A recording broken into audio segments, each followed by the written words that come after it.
सभी भाइयों को नमस्कार। आज हम ये स्पीकर रिपेयर करने वाले हैं।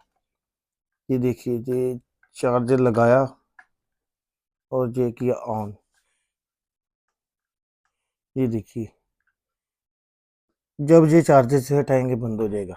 ये इसकी कोई बैटरी में प्रॉब्लम है। चलो, और इसको आईसी को भी बजर मोड पर रख के चेक किया था, ये चल गया, ये चार्जिंग होने लग गया। देखने के लिए हमारे चैनल को सब्सक्राइब करें। धन्यवाद।